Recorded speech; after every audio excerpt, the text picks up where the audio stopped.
За Јанева, за Зоран Заев и неговите крими соработници, па јавното обвинителство не смее да ја осомничи и да ја приведе Јанева.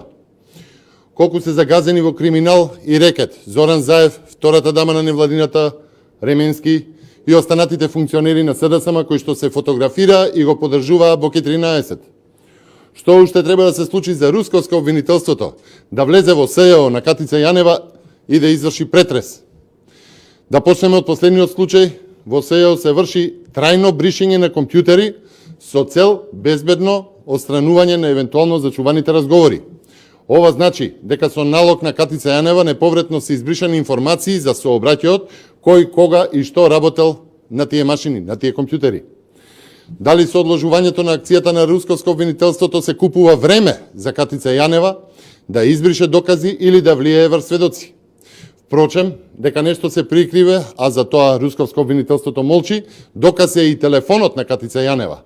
Тој прво беше пријавен за изгубен во Белград, па потоа мистериозно пронајден кај девојката на синот на Јанева, за сега да се утврди дека бил целосно форматиран, односно од него се избришани сите податоци кои можеле да бидат дел од истрагата. Патем, идната снаа на Јанева, која што го поседувала телефонот, била дел од структурите на специјалното јавно обвинителство на Јанева.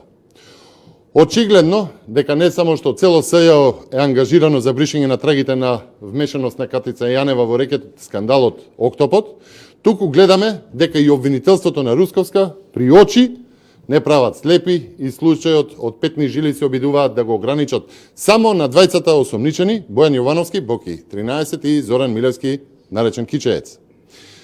Да подсетиме дека Катица Јанева подигна и крајно сомнително боледување од докторка, чиј што сопруг исто така е вработен во специјалното јавно обвинителство. Почитувани вртви сучи, сите индиции покажуваат дека покрај Катица Јанева веројатно речиси цело СЈО знаело за рекетарските активности, кои сега на секаков начин се обидуваат да ги избришат. Тоа за жал се уште не е доволно.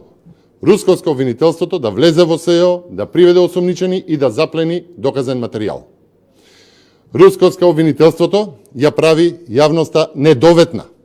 2 недели откако се отвори случајот, се уште уапсени се само Боки 13 и Кичеец, иако сите знаат дека високо обвинител на звучник учествувал во изнудата и во рекетот. Јавноста знае дека Боки 13 рекетот немало да го изнудува доколку зад него не стоеле високи обвинителски структури од СЈО и високи функционери од владачката СДСМ. Провиден е обидот со тенденциозно водење на предметот да се заштитат лицата кои се дел од власта на Заев.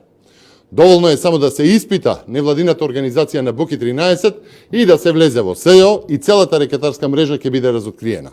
Само така ќе се дознае за сите ликови од рекетарските приказни во јавноста, и за Кики, и за Фрики, и за Шеки, и Раки, и многу други.